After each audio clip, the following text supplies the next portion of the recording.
Lagi kong sasabi sa'yo, gusto kita. Masama ba Gusto kung... kita.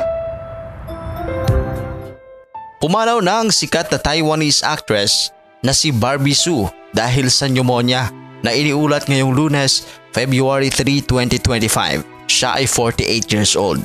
Kinumpirmang malungkot na balita ng kapatid ni Barbie, ang talk show host na si Dee Hsu, sa pamamagitan ng kanyang agent. Narito ang nakasaad sa statement na inilabas sa media ng kanyang kapatid.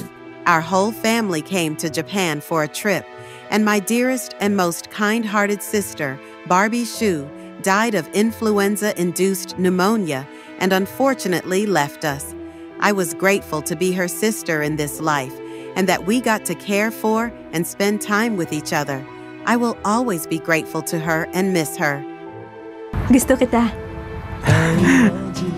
Si Barbie sumikat ang husto dahil sa kanyang pagganap bilang Sunshine sa phenomenal hit Taiwanese drama series na Meteor Garden. Nagkasama niya dito ang tinaguriang F4 na sina Jerry Yan o Dao Mingse, Vic Zhu o Wat Shile, Vanice Wu o Mi Zhu at Ken Chu o Shimen.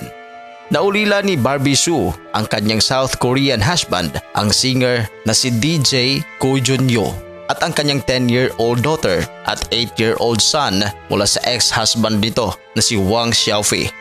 Ilan sa mga pinagbibidahan niyang proyekto ay ang Eternity at Chinese Ghost Story, Corner with Love, Mars, On His Majesty's Secret Service, Future X-Cubs at marami pang iba.